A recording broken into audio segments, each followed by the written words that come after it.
Okay, we're going to get started here. Welcome, everybody. Thank you, Madam Mayor. So we can start with the workshop here, please. Thank you. So we have 3 items on our agenda for tonight. Looking forward to hearing all 3 of the items here. We have the opportunity to have our Kent School District Superintendent going to present in tonight, and then we're going to be hearing from South King County Housing Homeless Partnership. I think, Marley, you requested this, so look forward to hearing that conversation. And I heard a little bit of sneak preview of what Mr. Ellis is bringing to us tonight, so that should be interesting. Looking forward to that. Well, with that said, let's go get started. Our first presenter is Superintendent Israel Vela from the Kent School District. So welcome, Israel.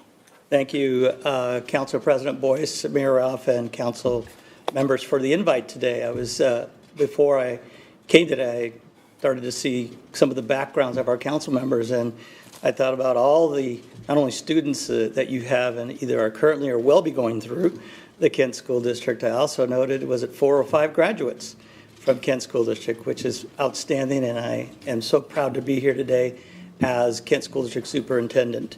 Goal for today, for me today, is threefold.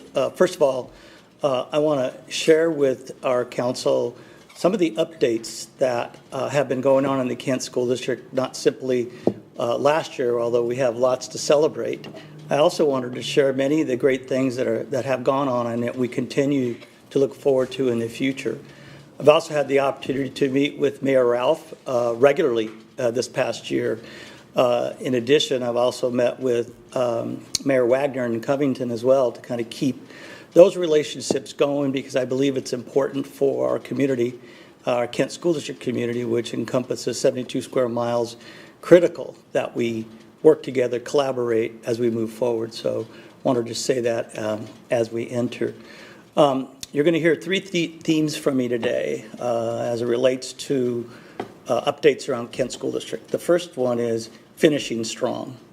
One of the things that I stressed with my team was we need to finish strong. As you think of finish strong, we think about the first in-person school year over the last 3 years. We finished the 3rd year, right?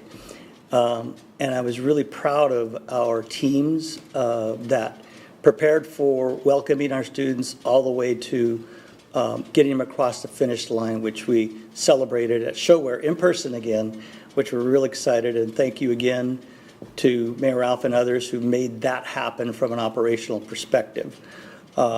We also had to think about this pesky pandemic that also required us to do some things differently. So you're going to hear a lot of these next things, and they're finishing strong in the next few minutes. And I do want to leave time at the end for some questions as well.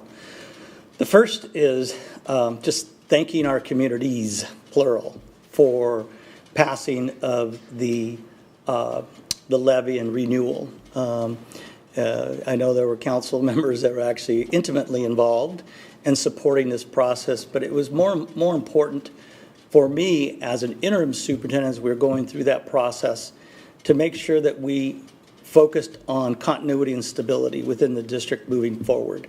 And this is a part of that, and finishing strong was a part of that. That levy, as you know, allows for those bullets you see. I won't read them to you, but many of those things are not covered with our general fund budget that we receive on a yearly basis. And so I wanted just to let the board know, or the council members know, thank you for your support in that process. A part of finishing strong was really beginning the establishment of Virtual Academy. And that's very different than an alternative learning environment. Some of you really are aware of some of the things we've done with iGrad, as well as our new Kent Laboratory Academy, among other things. This Virtual Academy was really focused on a different, flexible environment, learning environment. And what I mean by that is we first wanted to make sure we attracted those families and students that left us during the pandemic because they were actually successful within a remote setting. We also know most kids were not, but we still want to get that enrollment back. So that was a real focus for us in serving that grade level span you see. We actually have a plan to expand that to 3rd through 12th grade in the next year of 23-24. We have a capacity of about 600 students online. As of last week, we were at 225 students, which is a smattering of new students as well as those that we have currently that want this kind of environment.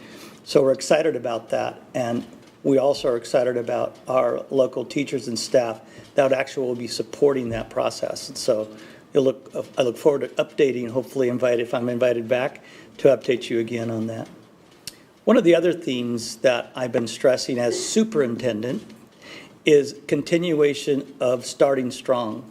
Part of starting strong really is about starting the work before the end of the school year. We already know that summer programming is critical to us.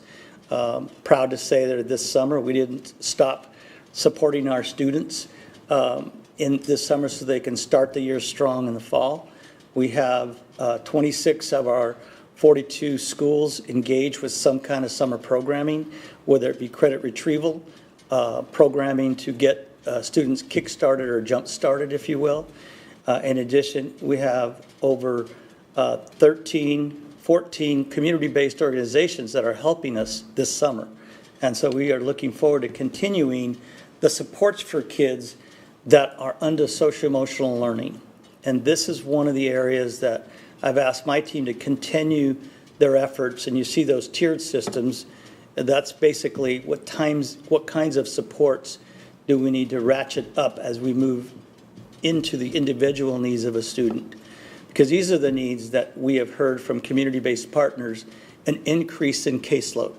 An example would be with our Youth and Family Services partner we've had for many, many years, an increase in the caseload that they've had with students and families that continue to need their supports.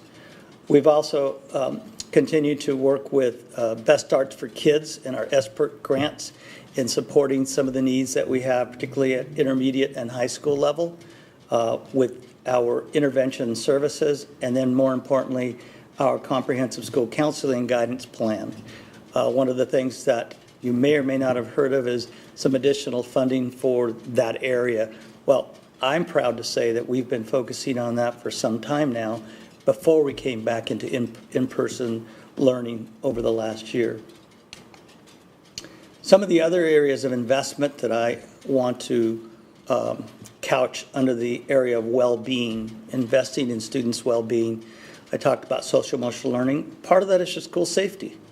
And I can't tell you how proud I am of our continued partnership with the City of Kent as it relates to our SRO contracts that we've partnered, and most recently getting back our officers that we've had with Trevor and Kevin, and also with Commander O'Reilly, that continues to help support our needs as we move forward. In fact, we have our annual in-person Safety Services Academy that our partners work with on training and those types of things. So we're excited about that. That's the first week of August, I believe. We also invested, I mentioned the levy earlier, invested in upgrades of camera systems. In particular, what you don't see is what is behind the walls, and that's the optic wiring that needs to be upgraded from coaxial wiring, and that would be the old cable wiring that we're typically used to. We now have upgraded, almost all of our schools have some form of HDMI quality type video in addition to additional cameras. By the way, those cameras are utilized by our law enforcement partners quite often, whether it be something happening nearby or something that has been requested. We also work with our partners in those areas. We also invested heavily in emergency radios, and I can't stress enough the importance of a radio system. We had very archaic radio systems that we could not communicate with our schools in the event of an emergency. Not only did they have difficulty, they had to rely on cell phone service. And you know that with cell phone service, if you're in the Kent Lake area, is sometimes a pretty dead zone. There are a lot of reasons for that. Our new radio systems now have separate channels that we can not only communicate with our schools, but also communicate with our law enforcement partners in a different channel that is not getting miscommunicated. In other words, more chatter, if you will. Just a very, I cannot say how much we've invested through our levy funds in those three areas. Student design and facilitate listening sessions. The new law around SRO contracts, state law, is that school districts who have SROs must seek input from their community on how they do and what do they want to see different. And important to that is student voice. We had our student session on June 15. It was outstanding. We so appreciated the sessions that we had. We had high school leads that came and spoke to our board. And I see one of our presidents, our President Hamada, is listening in today. But they were able to share with our board what they felt was important in terms of feeling safe in our schools. So we look forward to continuing those sessions as they relate to the new state law and our SROs being in our buildings. We also continued our focus, as I'm sure City of Kent did, with their mitigation strategies and updates.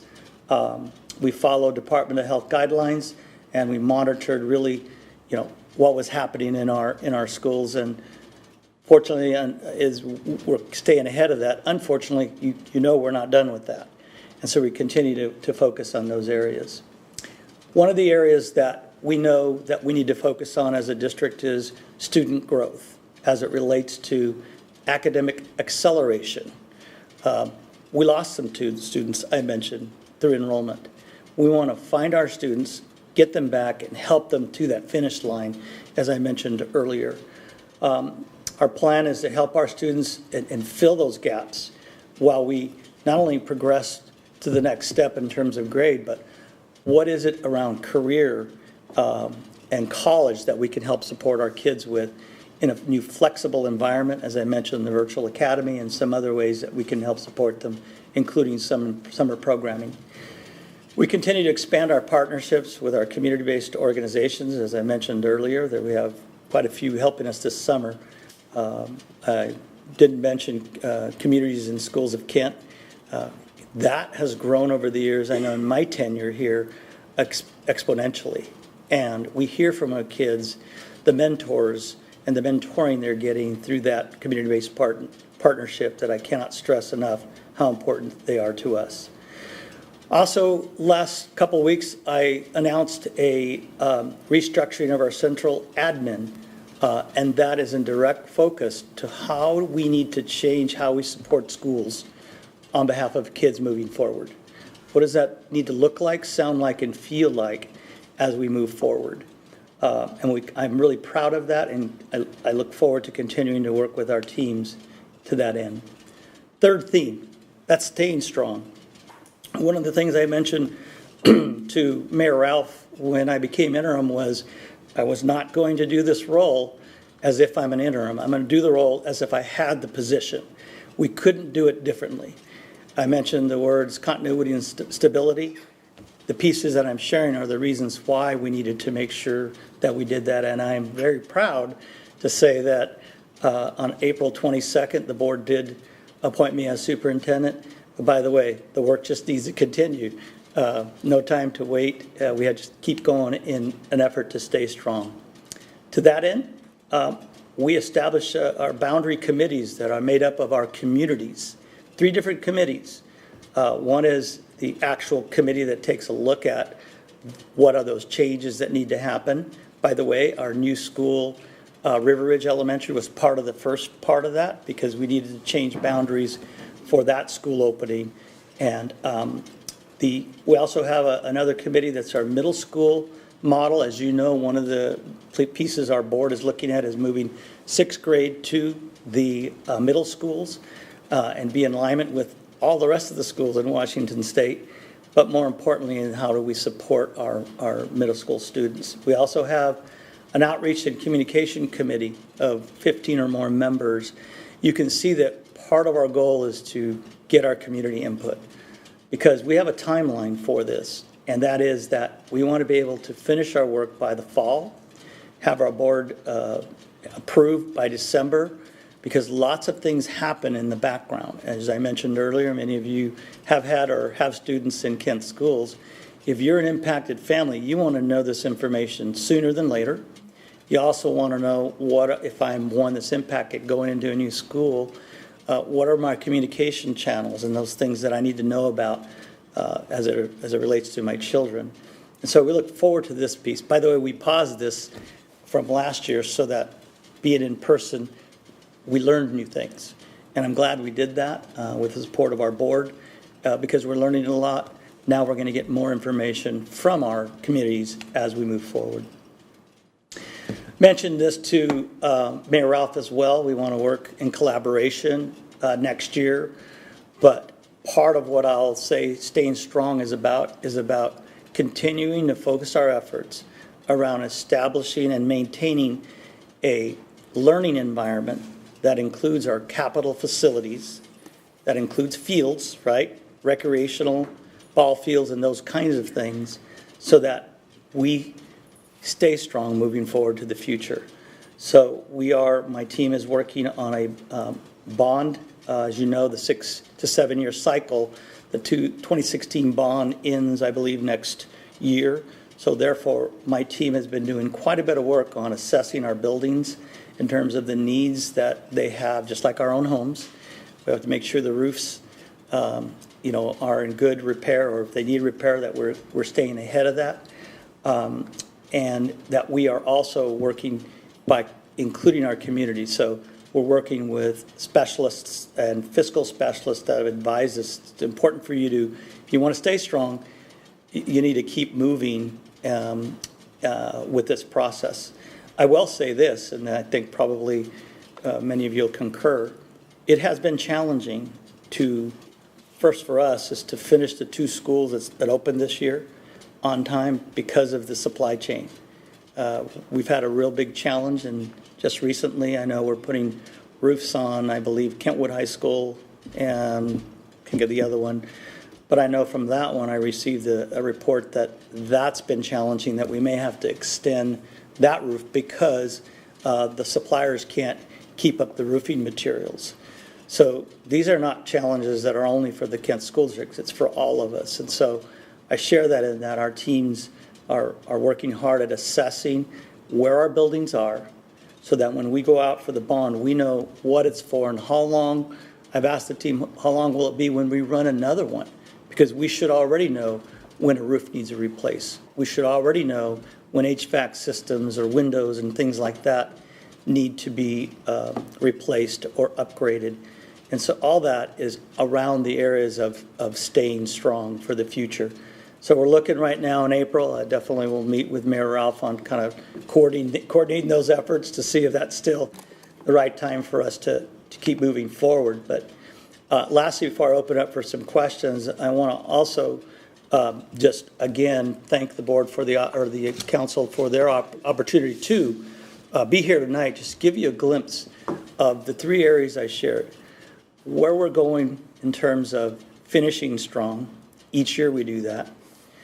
Why starting strong is critical, and summers are a part of that. So is our extended learning and supports that we bring for our kids and families.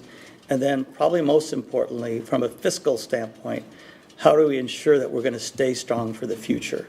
Collaboration, partnerships like this are critical to that. So I just want to again thank you, and I want to open up for questions for the last 10 minutes. All righty. Hey, thank you very much for your presentation. I really appreciate that. I truly believe that the school and the city really need to be connected, right? Because people come to the city because it's a great school, right? And also they come to the city because they want the city to be safe, right? So there's definitely a correlation that also President Hamada, and I want to just thank you and your team for giving Mr. Vela an opportunity to be the superintendent of the Kent School. I think that's the best decision, the right decision that your board made. So I'm so happy for that. I'm still partial after serving senior on the school board. I still have that inside of my system. So I really care about the school. So congratulations to you and the team. And also for the council member here, we're also planning a session to get together with the board so we can get together and share some ideas and thoughts and make sure we are connected together. So we hopefully get that going here relatively soon. A couple of things I want to talk to you about. One is you talk about your bond that's coming up, right? I hope you keep in mind the security, right? Because I think there's a lot of things that are going on in school that is not good for safety and so on. I think if that bond can bring in some type of security for the school, so that parents know that there's only one way in and one way out, that no one can get in that school. I think that's probably going to help selling your bond, knowing that that's going to be the focus of our school security.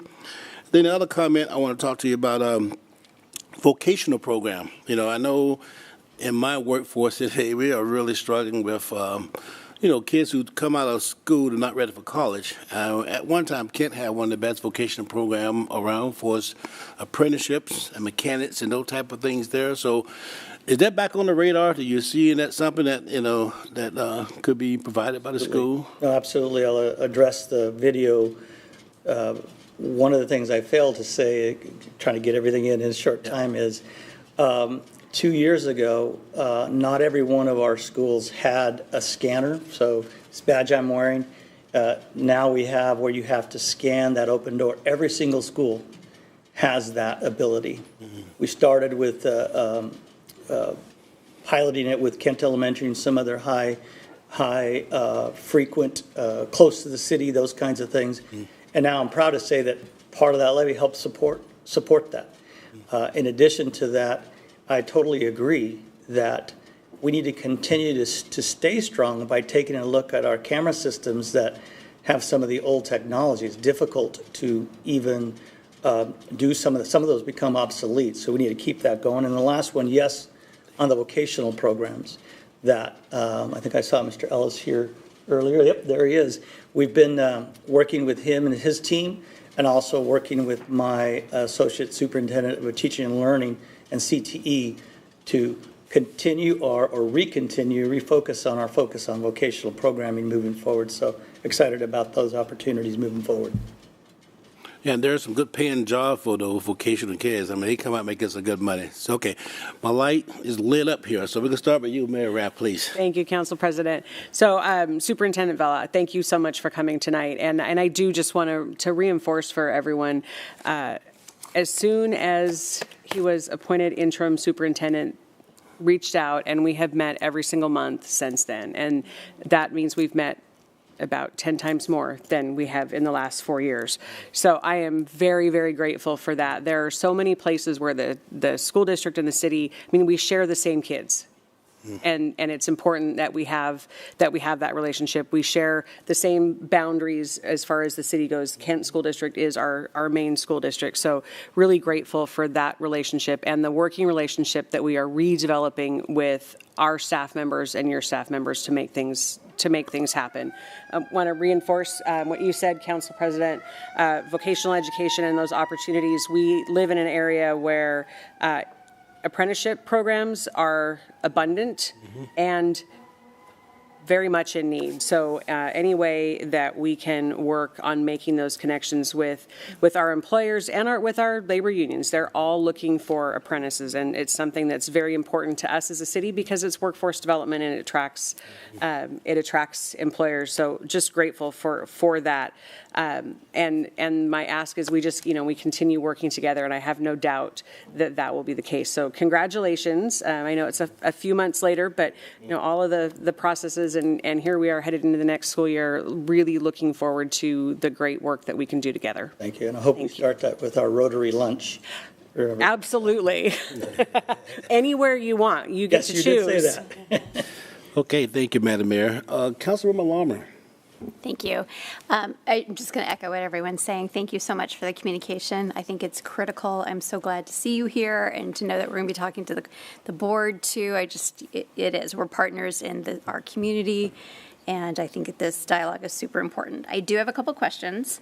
Where are we at with iGrad? I know that, prior to COVID, I think in the years just prior to COVID, there were some reductions in operating hours, and I know that one of the key performance metrics for that program is that it is available in alternate hours for that student population that needs it. So I'd love to know where are they operating? So transitioned, Ms. Carol Cleveland is now supporting us with the community-based partnerships and working that's kind of her sweet spot as it relates to finding our kids that need additional support, regardless of when that is. That was one of her expertise areas.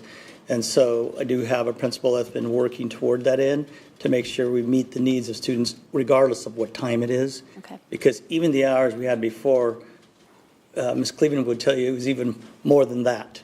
And so we need to be more flexible as it relates. One other thing I did want to point out, I think I mentioned this to Mayor Ralph, is that we're still offering that in that mall area.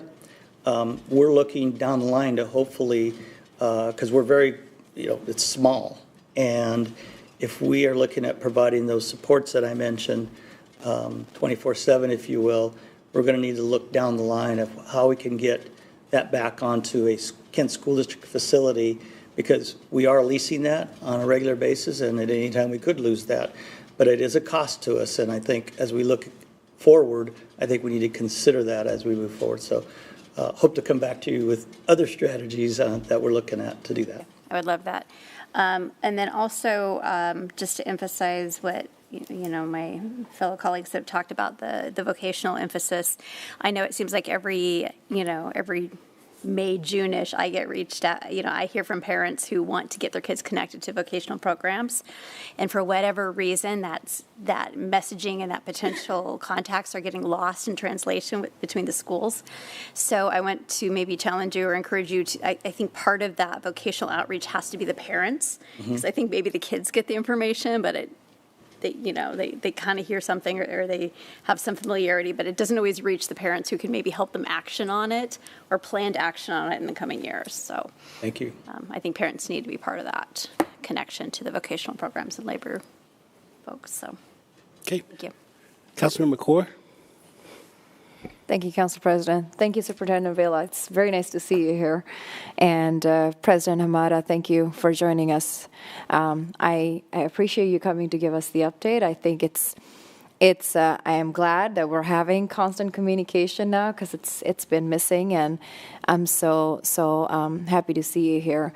And as you mentioned, there's actually, I think, 5 of us who are Kent School grads and have kids in Kent School District.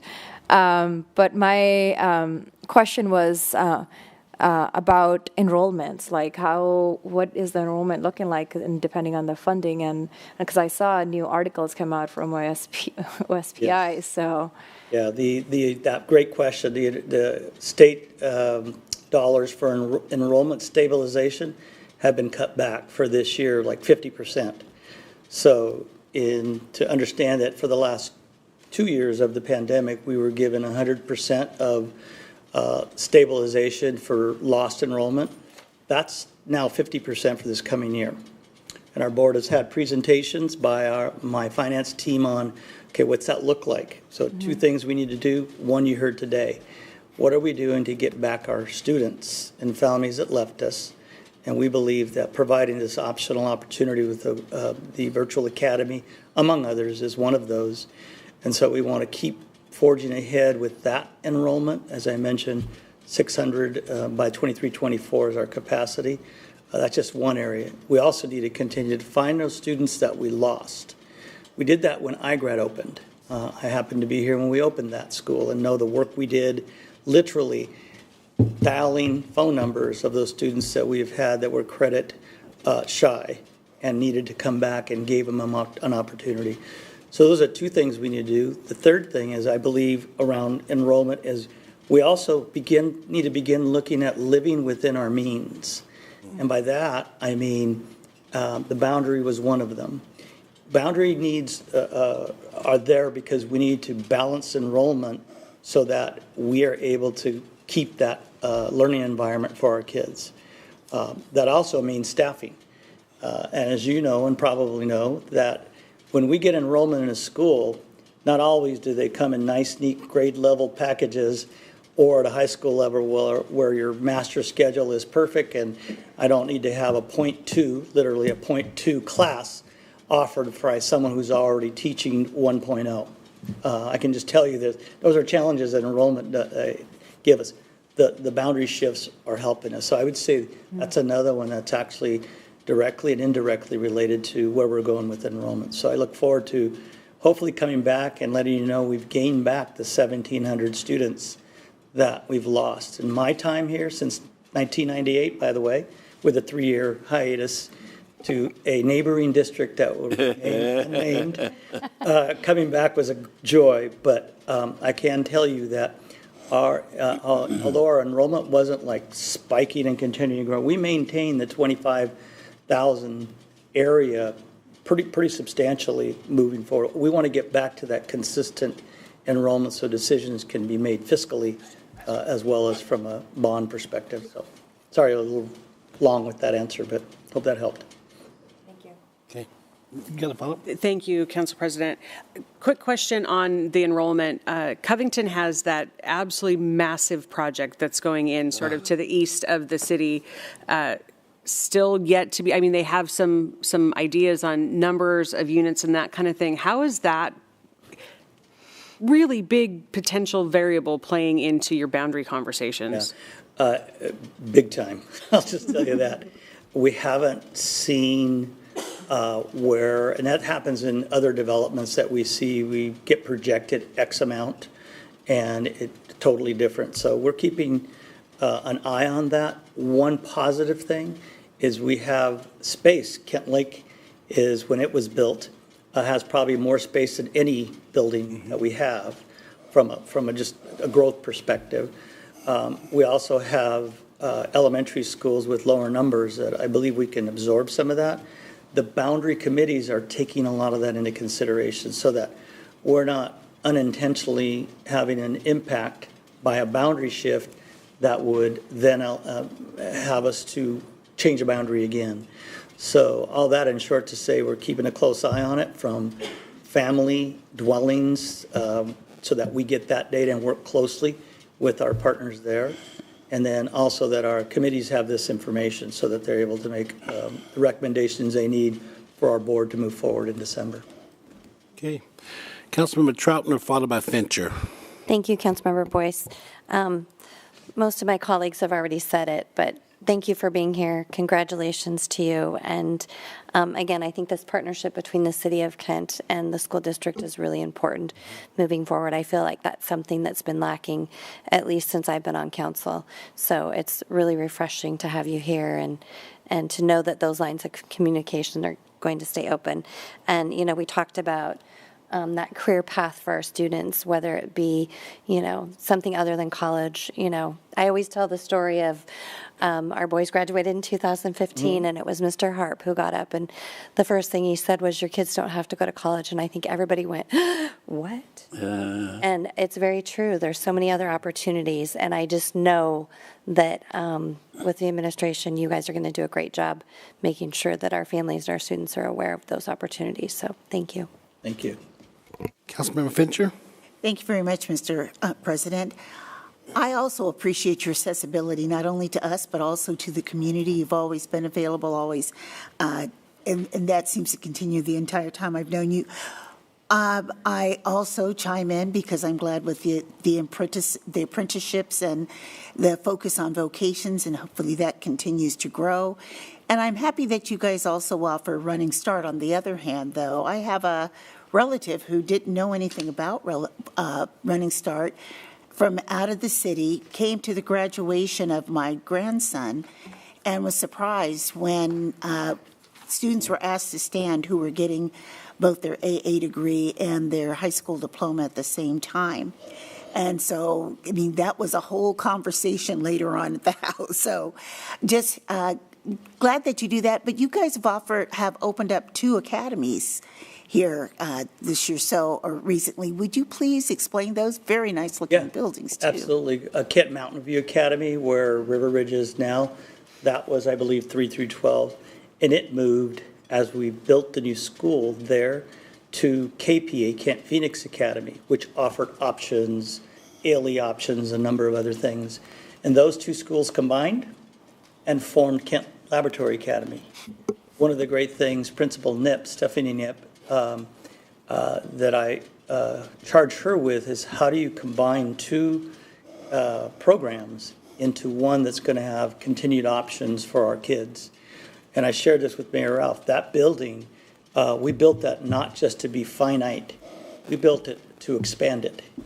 And we hope to hopefully continue to expand opportunities, speaking of vocation and others, on that side in addition to others. So that's a real quick summary on how that came to be, which opened up this fall. Kent Laboratory Academy, which was our old Panther Lake Elementary site.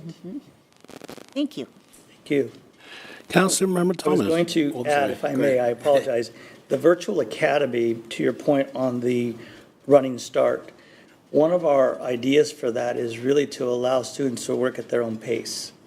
And when you think about a college career, that's part of our, what we want to be able to offer as flexibility is, do I have to wait the 16 weeks or the 9 weeks or whatever that grading period is? We want to change that so that students can finish sooner and maybe move down the path of a career and not have that be where the cycle of the typical earning of credits in that is in their way. They can accelerate that process. Sorry, that's part of, I think, will help us, even with the vocational pieces and what students may want to do in the future. So, On the other hand, with the vocations and apprenticeships, some of us here, I know that the mayor was there. We went to, it was basically a seminar, and it was over in, well, I won't name the college, one of our local colleges, and it was focusing on businesses and vocations. And we asked, there was a roundtable part. For my table, we asked the student at the table from that college, how did they find out about it? She was a vocation student. She found out about it because she happened to see one flyer on a bulletin board. It was never announced in any of her classes, so she didn't hear about it that way.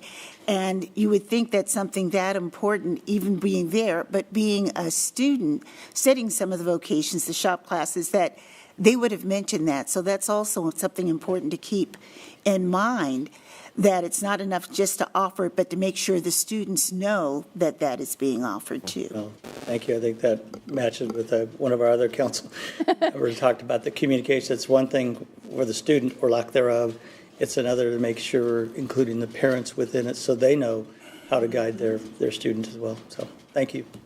Hey, Councilmember Thomas. Thank you, Mr. President. So I'd like to call you Israel. I hope that's okay. But Tell me is. my wife and I were very, very pleased and excited that you got the job because she was a principal in that neighboring school district, and she always spoke highly of you back then. And so when you got that job, we were very, very pleased. And, well, I'd like to segue off of something that Councilmember Carr said. She mentioned the number of people from here on the council. I counted up, I had 39 people from our family graduate from a Kent school, including my father, who graduated from Kent High School. My father-in-law was the class president of Meridian High School when they merged and it became Kent-Meridian. So great story he could tell. I wish he was here to tell it. There was a lot of stuff going on back then. It was really interesting how the location of KM and all that stuff. A lot of history. So thank you for coming tonight. I am so excited because I was going to mention you a couple of years ago. We did that where we met with the school board, and I enjoyed that a lot back then. And so I'm glad that you are talking about that again. Very good. Leslie, it's good to see you.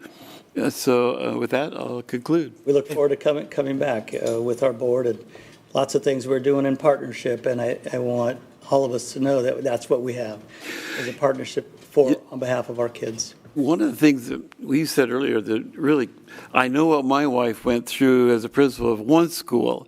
You got all of those schools. I don't know how you could take a break in the summer and get all that stuff in order by September. Oh, congratulations anyway. Great people, not this person individually. It's the great people like Mayor Ralph has, staff that do this work day in and day out. I think the important piece is know what that work looks like, sounds like, and feels like. Okay. Well, thank you very much. Leslie, any comments? I'll give you a couple of minutes. You want to make any comments, Leslie? Oh, I always have comments. Careful, you No, swear. I'm just happy to be here and listen in and hear all the good stuff. I feel really good about the direction we're going in and excited for next year and to see the growth. I think we have a leader that really cares about this community, was raised in this community, has children and, that went through the schools, and he knows the staff by name and their kids and everything. And I think all of that's going to be to our credit to where we're going to go with this and trying to give our kids the resources that they need, and looking forward to getting some support on a bond, which is always hard to pass, 60% from everybody. And I appreciate all the work the city's doing.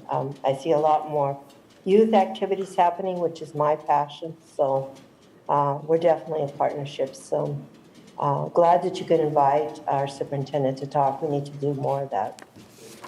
Thank you. Thank you, Leslie. Hey, thanks a lot once again, and we look forward to this conversation continue. Have a great day. Thank you.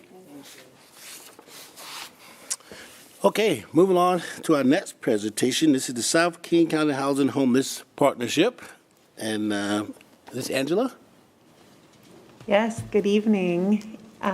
Thanks for having me, Mayor and council members. Angela Sanfilippo with South King Housing and Homelessness Partners. I am going to talk through the 2023 work plan and budget, but before I do that, I wanted to share a little bit of a progress update from 2021, as well as some highlights of the work that we're doing in 2022 to just give you a feel for where we're at. Before I do that, I find it's always helpful. Let me orient myself to here. There we go. Okay, good. I hit the right button.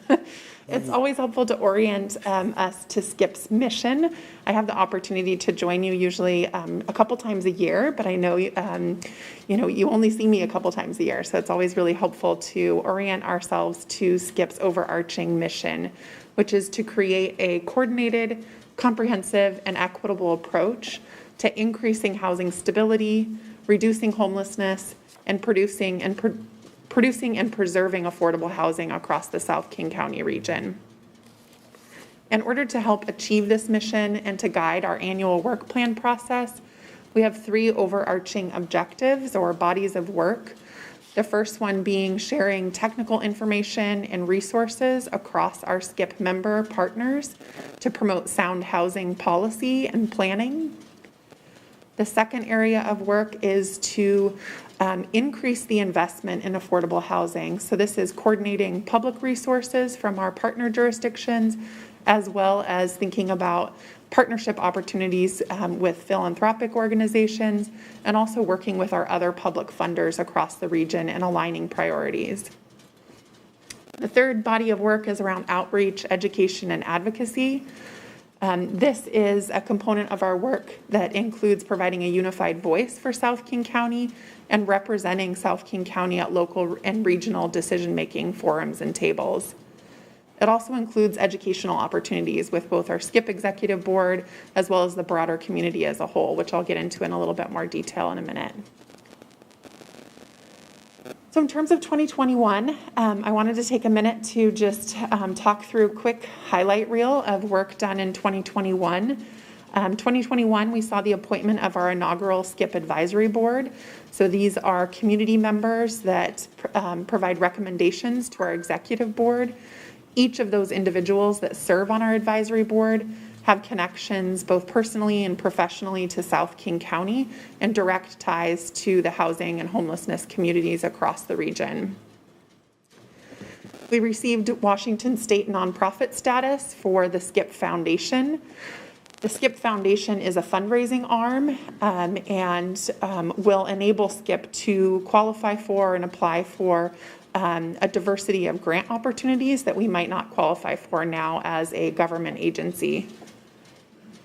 We also saw the creation of our Housing Capital Fund.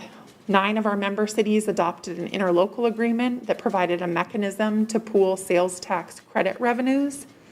We drafted funding guidelines and developed the administrative procedures for how that fund is going to operate, both internally from an administrative and financial component, but also from a decision-making body as well, as we work through our advisory board and our executive board to develop recommendations for how those funds are spent. We supported 6 of our partner jurisdictions through their housing action plan implementation and adoption. We also each year adopt both state and federal legislative priorities, thinking about how we can really provide a voice for South King County and build consensus around housing issues at the state and federal level. And then towards the end of 2021, 5 of our partner jurisdictions joined efforts to apply for Department of Commerce funds for Housing Action Plan implementation grants, a portion of which is a joint project to inventory and monitor both the regulated and unregulated affordable housing in South King County. This is a body of work that was envisioned for us, but we have not had the staff capacity to fully execute, so that augments our capacity and enabled us to get some help with that work, which I'll provide a little bit more detail in as well. So in terms of our areas of focus for this year, we are executing our first funding round from the SCIP Housing Capital Fund. That application just went live this July, so kind of late breaking news, but we are accepting applications for that Housing Capital Fund. Our executive board will provide a recommendation at the end of the year, and it will come back to each of our partner councils for final approval during the beginning of 2023. In terms of building funding support, we established and received that Washington State nonprofit status, but we are seeking the 501c3 status through the federal government as well. We are in a backlog of the federal government process at this point, but we are working on receiving that status for the SCIP Foundation. In parallel with that, we continue to build relationships with our philanthropic organizations and reach out to philanthropy as well as private investors and how we can partner and increase the investment into that housing capital fund. We continue to work through a South King County Joint Planners and Developers group to better understand the barriers to increasing housing construction and preservation of affordable housing.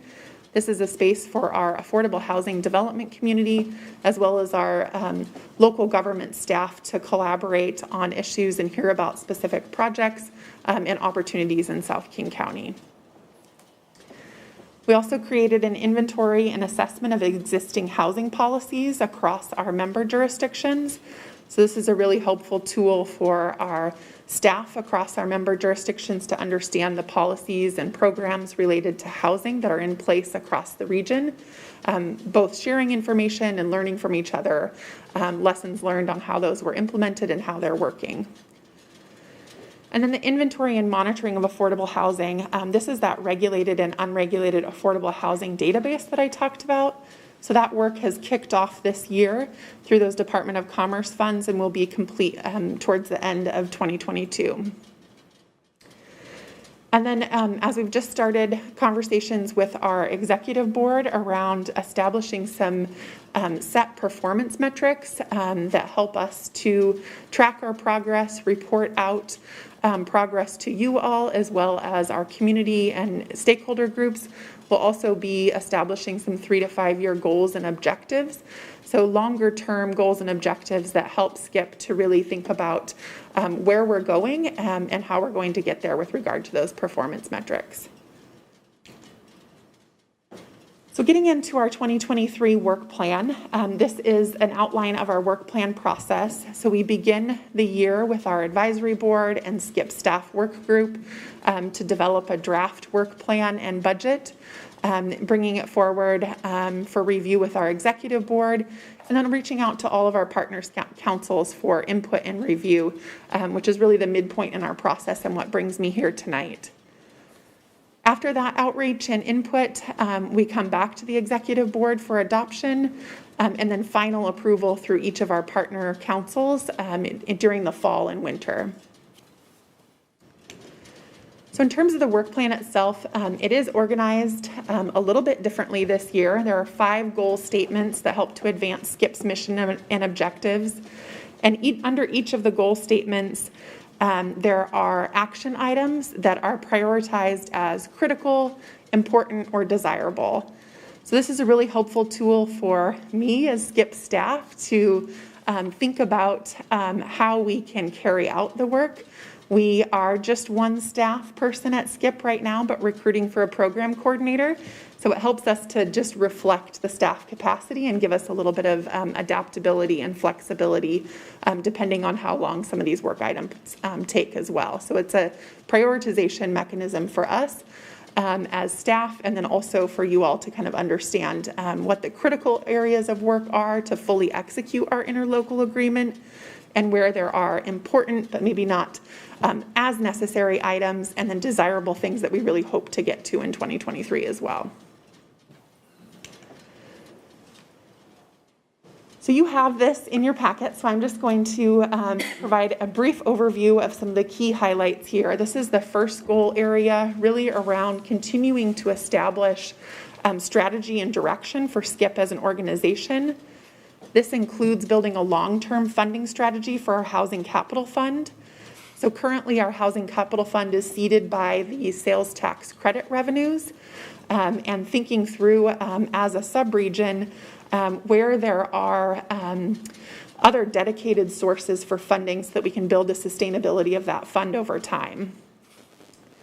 It also includes developing a plan to build the capacity of SCIP, so thinking about as we take on more work, as there is more opportunities for partnership across the region, how do we carry out that work with currently one staff member, hopefully two at some point soon, but thinking about building that capacity both at SCIP as an organization, but also within our member jurisdictions as well, building technical expertise within our member jurisdiction staff. The second goal area is around building out that long-term sustainability of the Housing Capital Fund.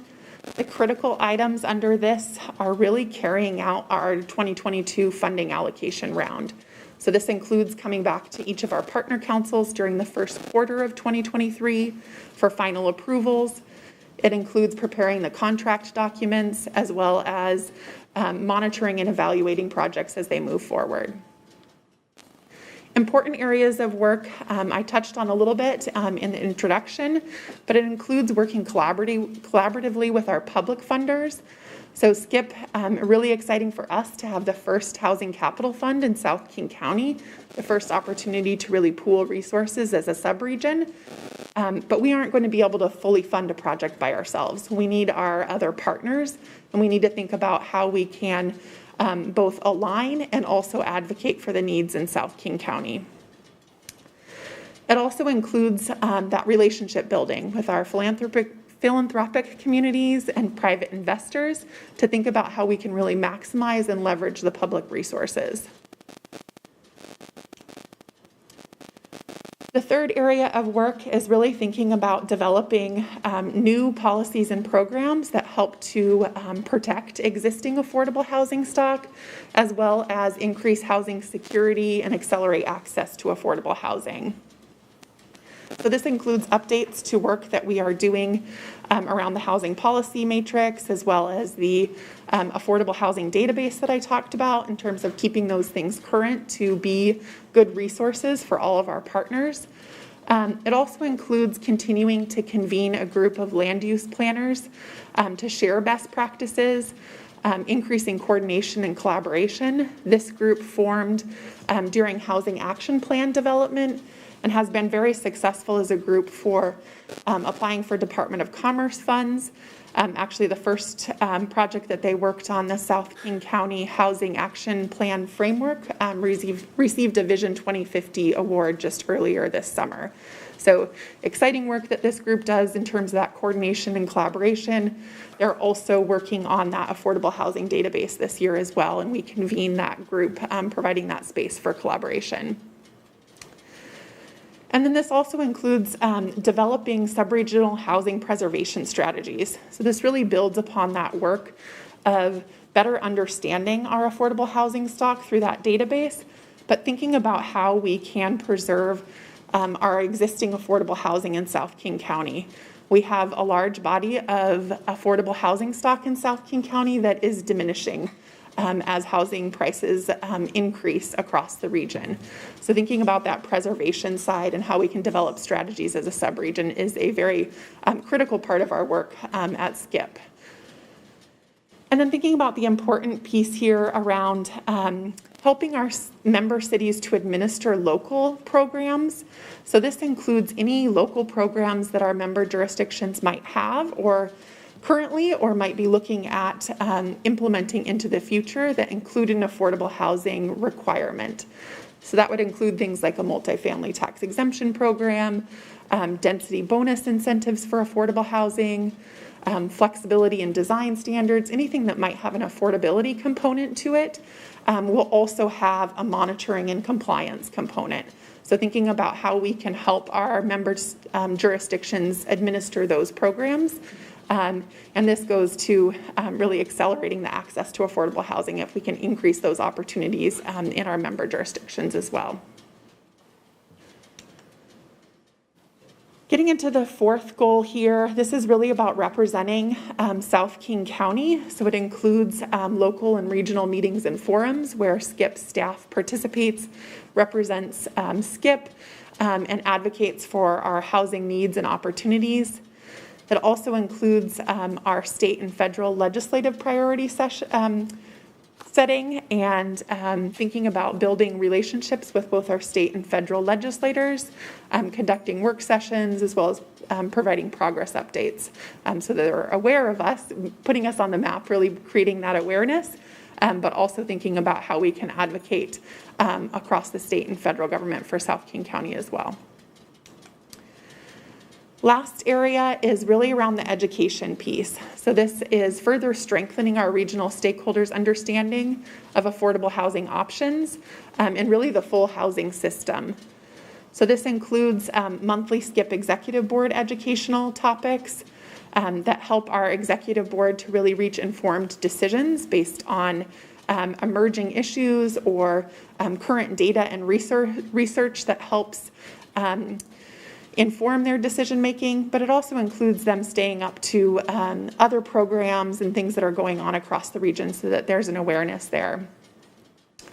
We also throughout the year coordinate with other housing organizations and stakeholder groups to provide education opportunities for broader audiences. So this includes working with the Housing Development Consortium during Affordable Housing Week and providing opportunities for education that goes beyond those executive board meetings. Then I just wanted to highlight a desirable item here. This is working with the Housing Development Consortium, who has really deep connections to our affordable housing developers, to think about that South King County Joint Planners and Developers group. That group meets every other month throughout the year, and SCIP convenes that group, but participation does ebb and flow over time. So thinking about how we can really reinvigorate and reimagine that group so that it is really effective space for collaboration for our affordable housing developers and our South King County staff.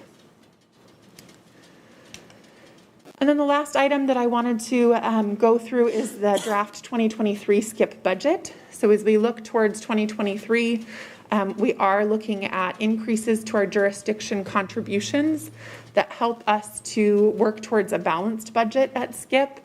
That budget includes 2 full-time positions, the executive manager, as well as the program coordinator position. It also includes compensation for our community advisory board members. So recognizing that that requires quite a bit of time and effort for advisory board members to participate, and providing compensation can reduce barriers and provide space for folks that are most impacted by housing to really be part of our decision-making process. And then lastly, it also includes professional services for fully executing our Housing Capital Fund contracts. So with that, I will open it up for questions that you might have. Thank you very much. A lot of information here. Councilmember Troutner, let's start with you, please. Thank you, Councilmember Boyce. A couple of questions. First of all, I know back in 2021, I think we made that difficult decision as a council to take some of that 1590 money and and give some of that to Skip. Does that go into that capital fund that you talked about, or where? So there are two different funding sources. Currently, our housing capital fund is seeded by sales tax credit revenues. So that is a recapture of sales tax that would otherwise go to the state. And that's through House Bill 1406. And then Kent, amongst some of our other South King County jurisdictions, also passed 1590, which is that sales tax increase.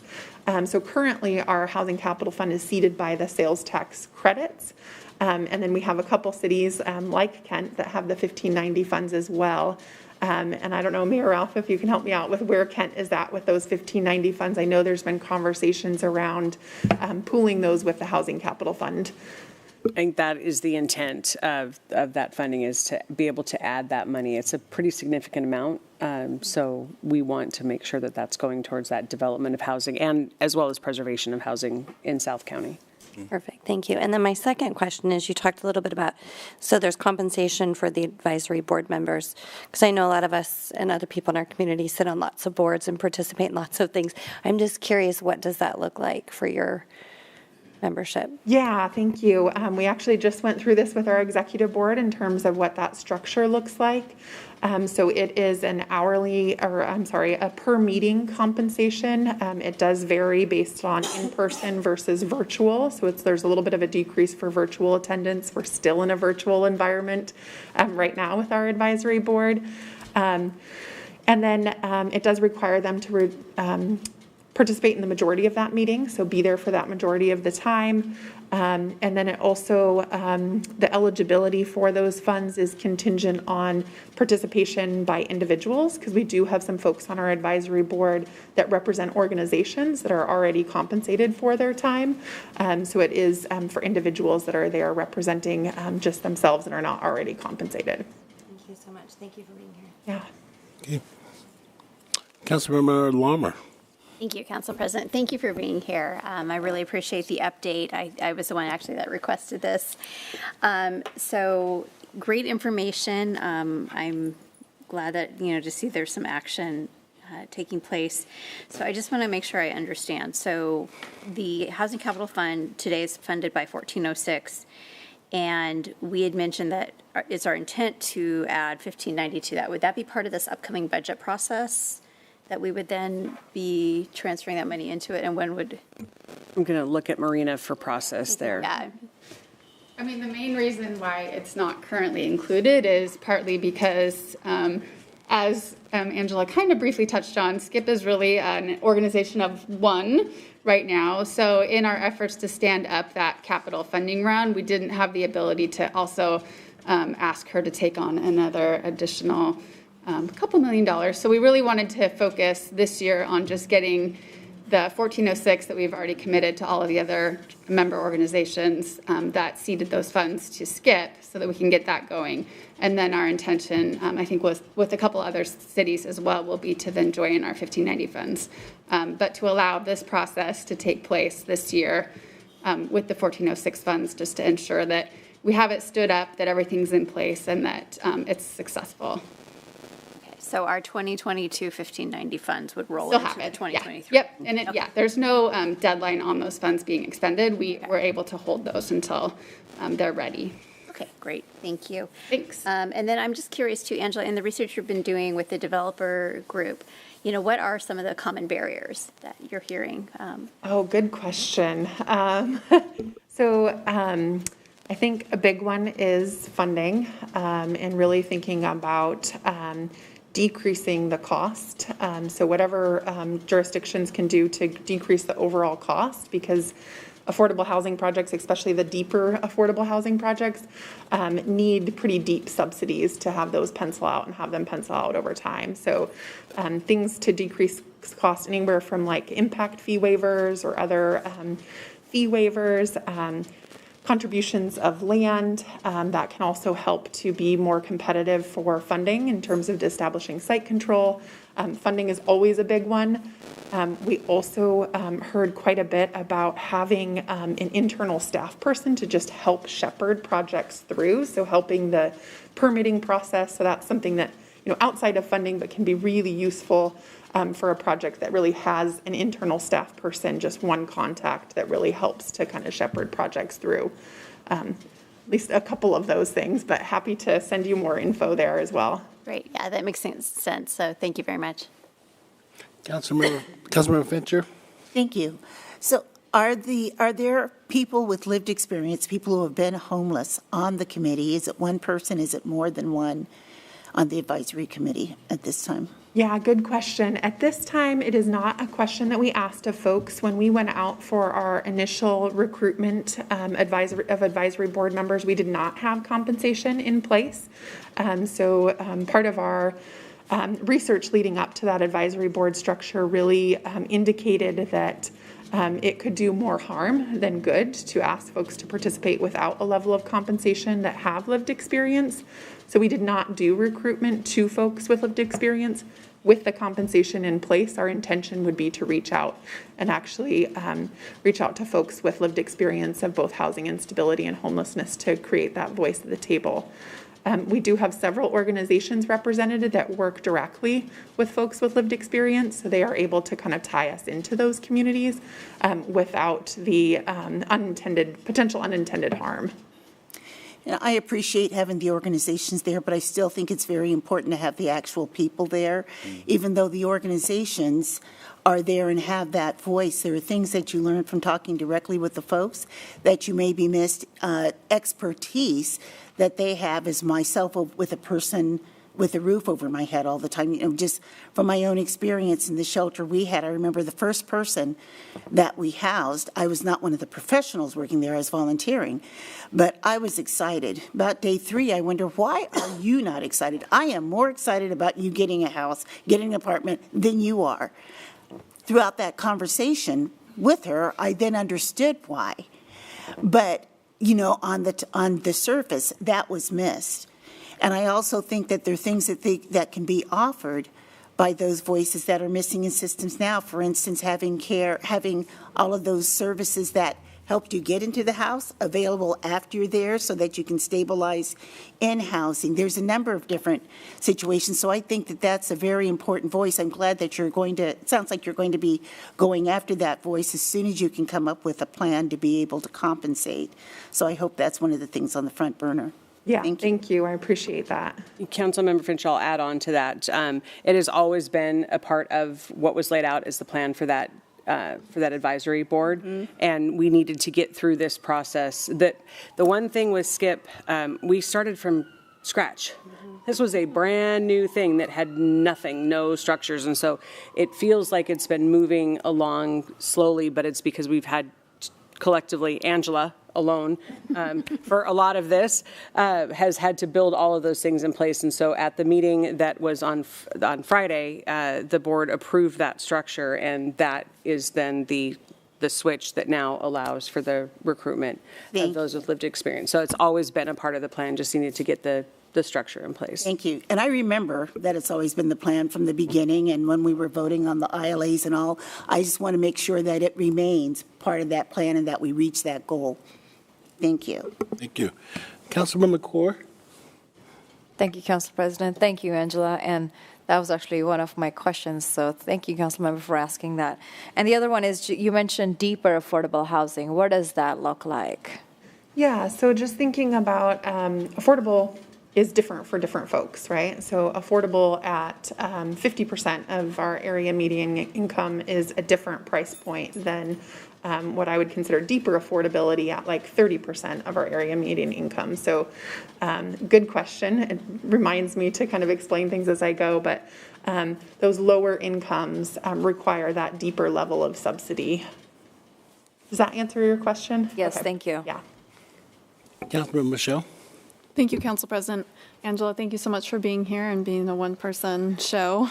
So you mentioned that the capital funding grant recommendations will be coming back to the various councils. Yeah? Yes. Okay, yeah. I am looking forward to seeing what those are, those proposals.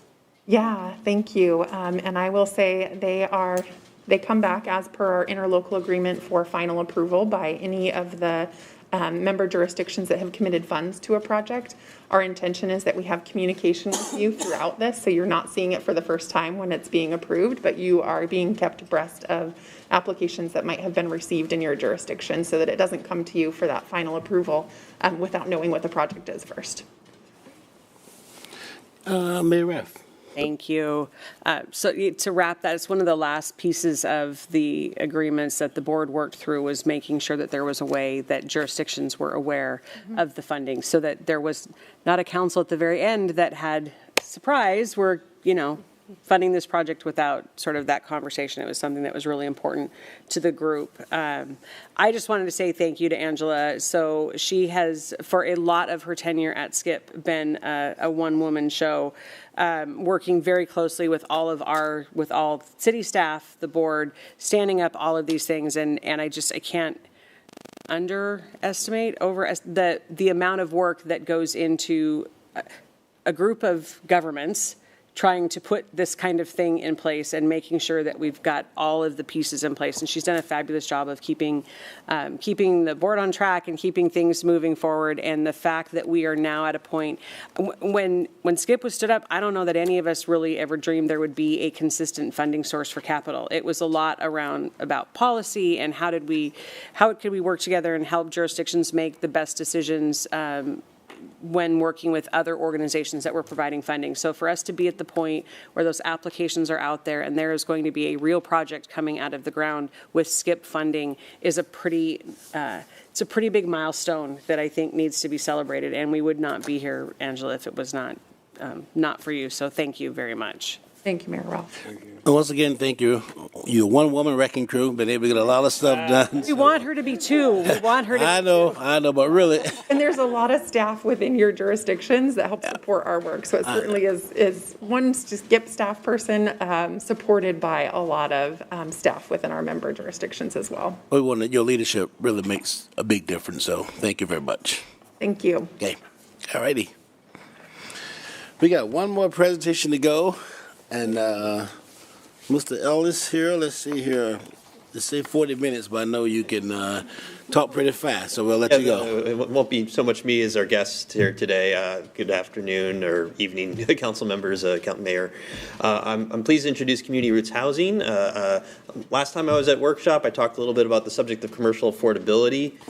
Community Roots Housing, I was following something in my own neighborhood in West Seattle, a project in the Junction, which is a business district where commercial affordability was a key topic to that project, and the development team was Community Roots Housing. So I really wanted to pick their brains about how they were making that work at their development site. And as I got to know more about the organization and learn more about the Public Development Authority process, I thought there was maybe a policy conversation for our own council, and so I invited them here today to introduce themselves, talk a little bit about the work that they do, and their interest in South King County as well for development. So I'm here. I'm pleased to introduce Chris Pearsons, Donna Moodie, and Jeremy Wilkening.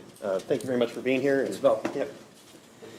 Hi, Council President Boyce and Mayor Ralph, thank you so much for having us. I understand we're a little bit late on time, so we're going to go through our presentation as quickly as possible, and hopefully there will be time for some questions. So there's the agenda.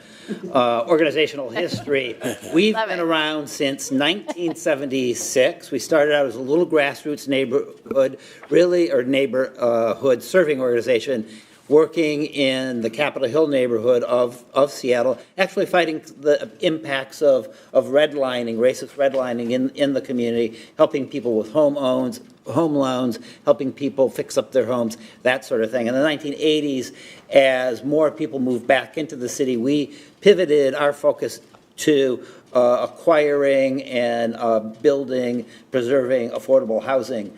And that really gets to who we are as an organization. We started out as this community-based organization and have now become Community Roots Housing, changing our names in 2020. Today we have 48 properties in our portfolio comprising just under 1,600 units, and we have an array of housing from brand new construction to acquisition, rehab with affordability. Most of our affordability is from 60% AMI and below because we use tax credit and public funding to develop our housing. But increasingly, we're looking at middle-income housing, too, in the high-cost areas of Seattle, where there's that missing middle of affordable housing. Jeremy's going to be talking about our vast pipeline presently. We're a values-based organization. Is this where you step in? It is. Okay. At the top one. Hi, thanks for having us today. I just wanted to talk a little bit about our values.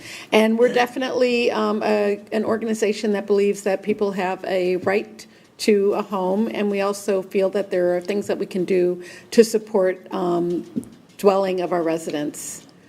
We honor diversity, and we also honor just providing services to the folks that live in our building, our residents.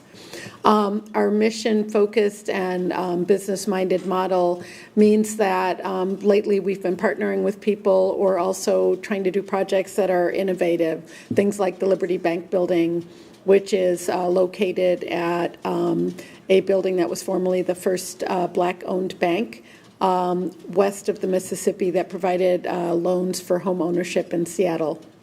As that building was about to be torn down, we created the Liberty Bank Building Project. Also, 12th Avenue Arts is the home of Community Roots Housing and also houses some theater, black box theaters. Station House is a project that is a LEED certified project, and it's right by the light rail station in Capitol Hill.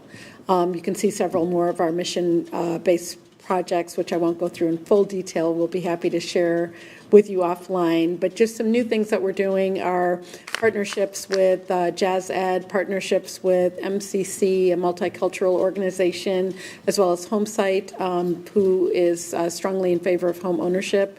We have a senior LGBTQ plus building that's called Pride Place, and something that's in the historic International District called the Yesler Family Housing. Africatown Plaza is partially owned by Africatown, a land trust organization. We also have within our organization the Eco District, which supports environmental sustainability through a lens of equity and social justice, and also strengthening the resilience of the environment, not just in our neighborhood, but in outside neighborhoods.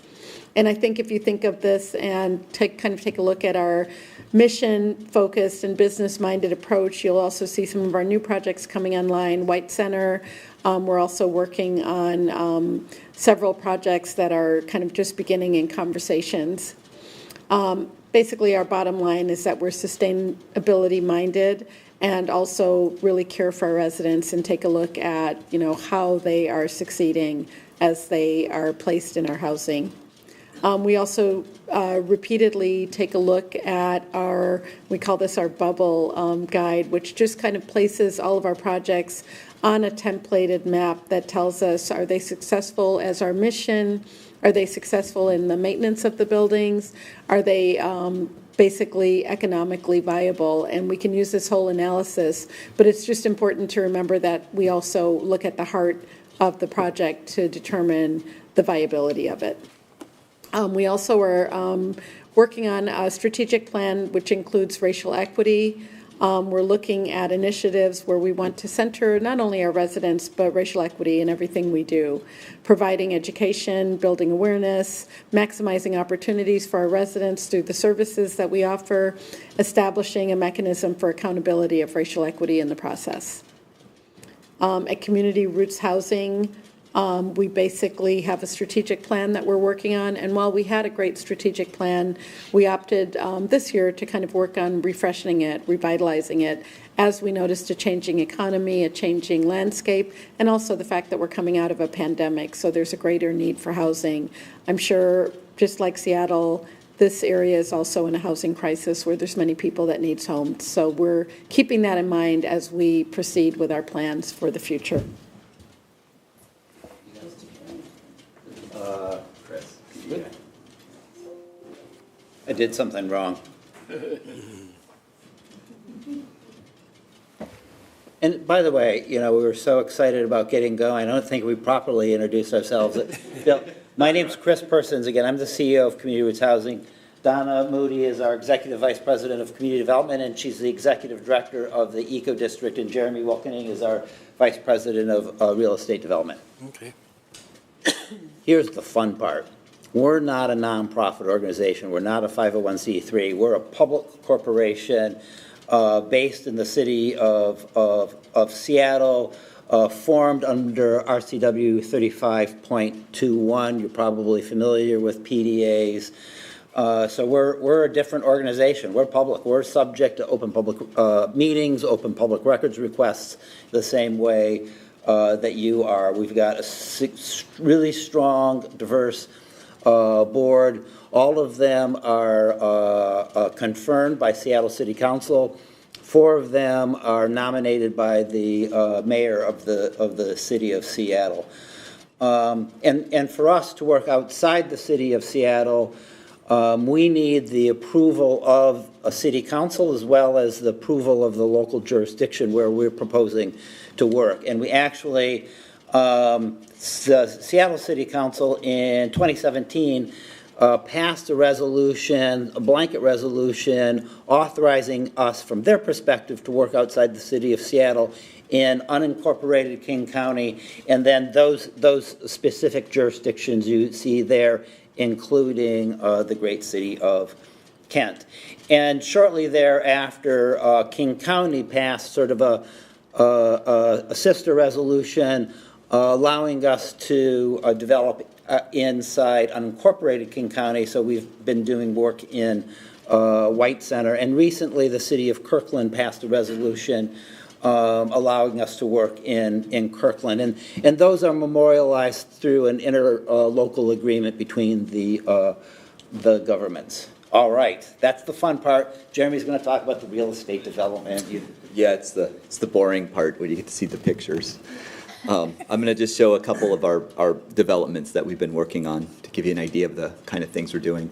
Donna touched on this one. I mean, the things I'll add to it is it also has some retail on the ground floor, and we were able to place 3 African-American businesses, one that was being displaced from a development across the street, and 2 that wanted to expand their business. One is a James Beard, I believe, award-winning, I'm looking to Donna to make sure, nominated restaurant called Communion. For those that can possibly get a reservation, which you can't, but if you could, it's a fabulous place to go eat. We also had spent a lot of effort and money, a little bit of money, on art to try to reinterpret what was lost when we built the building, which is the African American Bank. So, it's got a lot of the artwork within it.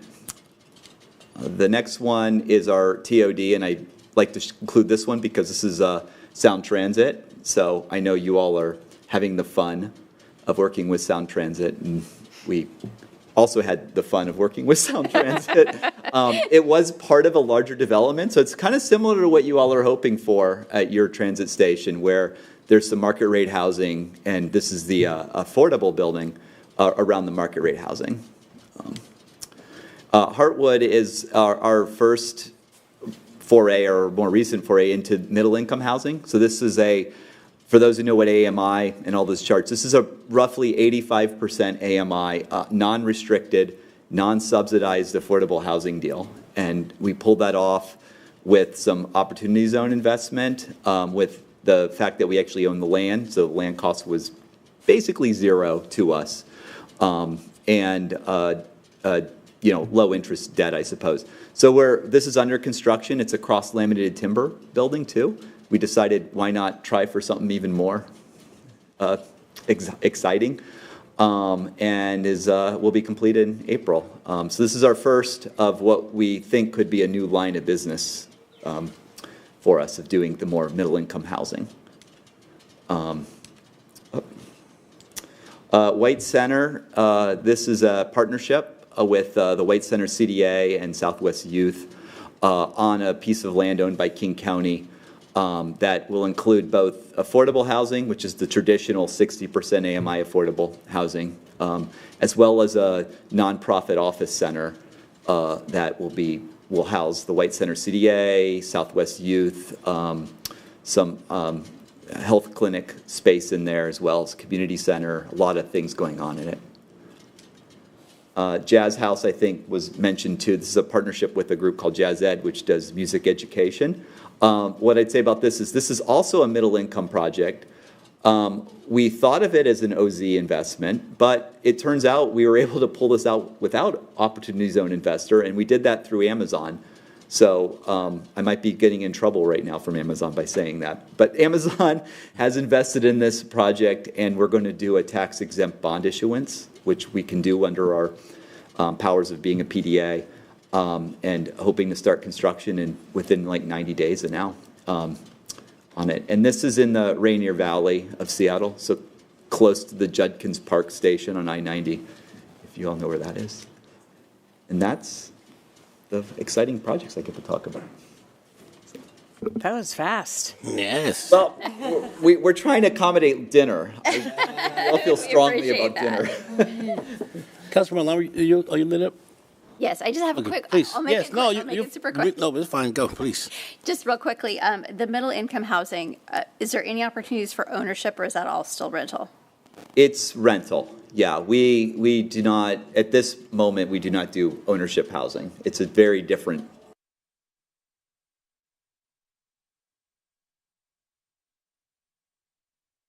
Just want to At least clarify right that. now. Okay, thank you. Well, it's definitely a different approach, right? I mean, for affordable housing, different ways of trying to make things happen for people who are really looking to get into a home. We got plenty of time for question, Councilmember. Councilmember Fincher? I was just going to say, you have me giddy to look into this more. This is exciting, so Yes. I'd like to learn more. Yeah, Mayor Ralph? Just want to say thank you. It's nice to see two of the three of you again. Nice to meet you. Appreciate the work that you have been doing with Bill and Michelle in our office and helping us explore the possibility of working with community roots housing in the city of Kent. I love Councilmember Fincher's response. There's some good stuff, and there is opportunity. And like I said, we're very grateful for your willingness to help us explore what this kind of partnership would look like in the city of Kent. So thank you. So you definitely whet our appetite. So we're going to need more. So, Bill, thanks a lot for bringing this to us. And I know, Bill, you got a couple words you want to share, Bill? Final word of remark here before I know we're getting ready for full council here, but I just want to say it sounds like your appetites are whetted. There might be interest for me to then bring this through committee and then a potential resolution to full council if that is. I'm seeing a lot of head nods. Not that this was an information presentation, action presentation, but that was the intent, was to introduce this and explore the opportunities. I have been, just to be transparent, looking at different sites within the city of Kent that might make sense for an organization like this, and so more soon. Thank you very much. Well, we look forward to having you back. So thanks a lot. Appreciate your time. Thank you. Okay, guys, we'll adjourn until 7. Thank you.